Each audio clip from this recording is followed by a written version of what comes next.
Welcome to moms kitchen friends. நம்ம இன்றைக்கி என்ன பார்க்க போகிறோம்னா தான் பிரியாணி மசாலா பார்க்க போகிறேன். என்னோடய ஸ்டைலில் ரொம்ப நல்லா வாசனையாக இருக்கும்.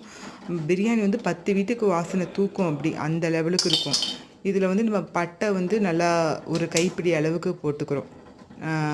அதை நல்லா வறுத்து எடுத்துக்கிறோம். எல்லாத்தையுமே ரொம்ப வறுக்கணும்னு கிடையாது, லைட்டாக ஒரு ஸ்மெல் வர அளவுக்கு வறுத்தாலே போதும்.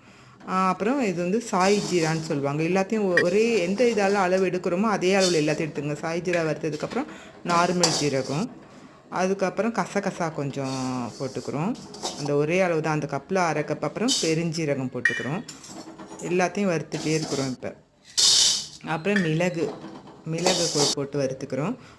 அப்புறம் இந்த ஸ்டார் பூன்னு சொல்லுவாங்களே அது.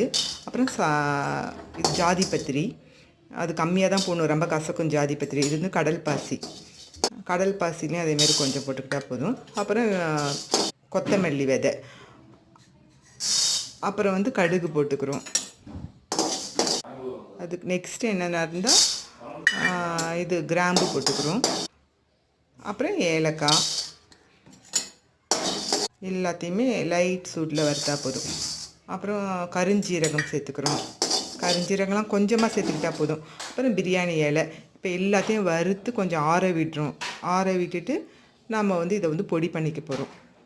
பொடி பண்ணி எடுத்து வச்சுக்கிட்டோம்னா இருந்தால் நம்ம வந்து இதில் பிரியாணிக்கு மட்டும் இல்லாமல் இது வந்து கறி குழம்பு, சிக்கன் குழம்பு, சிக்கன் ஃப்ரை எல்லாத்துக்குமே போட்டோம்னாலே நல்லா மனமாக சூப்பராக இருக்கும். பிரியாணியோட ஃப்ளேவரும் சூப்பராக இருக்கும். இதில் நான் ஒரு விஷயம் மறந்துட்டேன். இதில் என்ன இப்போ போட போகிறேன்னா இருந்தால் ஜாதிக்காயின்னு சொல்லுவாங்க இல்லையா, ஜாதிக்காய் போட மறந்துட்டேன். அது வந்து ஒரு ஸ்பூன் இப்போ ஜாதிக்காய் வந்து நான் தனியாக பொடிச்சு வச்சுருந்ததுனால அதிலே சேர்த்துக்கிட்டேன். தனியாக கூட போட்டுக்கலாம், அது நான் ஏற்கனவே வறுத்து பிடிச்சி வச்சுருந்தேன். அது ஒரு ஸ்பூன் போட்டால் போதும், ரொம்ப அது மாதிரி கடுக்க ஆரம்பிச்சிடும். ஒரு லைட்டாக போட்டால் போதும். இவ்வளோ பொடிக்கு வந்து ஒரு ஸ்பூன் தாராளமாக போடலாம். இப்போ அதை போட்டு அதையும் எல்லாம் கிளறி வச்சுட்டேன். இது வந்து எல்லா ஐட்டத்துக்குமே நீங்கள் சேர்த்துக்கலாம். ரொம்ப சூப்பராக இருக்கும், கலர்ஃபுல்லாகவும் இருக்கும். பிரியாணியோட கலரே பயங்கர சூப்பராக இருக்கும். நல்ல ஸ்மெல்லும் ரொம்ப நல்லாயிருக்கும். நீங்கள் எல்லாத்துக்குமே வச்சுக்கலாம் ஃப்ரெண்ட்ஸ். எந்த சமையலுக்குமே இது வந்து ஒரு ஸ்பூன் போட்டால் போதும், ரொம்ப நல்லாயிருக்கும் இது. ஓகே ஃப்ரெண்ட்ஸ், நம்ம சேனல் வந்து சப்ஸ்கிரைப் பண்ணுங்கள், ஷேர் பண்ணுங்கள். ரொம்ப தேங்க்ஸ். உங்களோட ஆதரவு இல்லைன்னா நாங்கள் இவ்வளோ தூரத்துக்கு வந்துக்க முடியாது. நீங்கள் உங்கள் எல்லாருக்கும் நாங்கள் எங்களுடைய மனமார்ந்த நன்றியை தெரிவிச்சுக்கிறேன். ரொம்ப தேங்க்ஸ் ஃப்ரெண்ட்ஸ். இதே போல் நீங்களும் இதை ட்ரை பண்ணி பாருங்கள், கண்டிப்பாக ரொம்ப நல்லாயிருக்கும். ட்ரை பண்ணி பார்த்துட்டு உங்களோட கமெண்ட்டுங்கள் எல்லாம் சொல்லுங்கள் எப்படி இருந்ததுன்னு சொல்லி.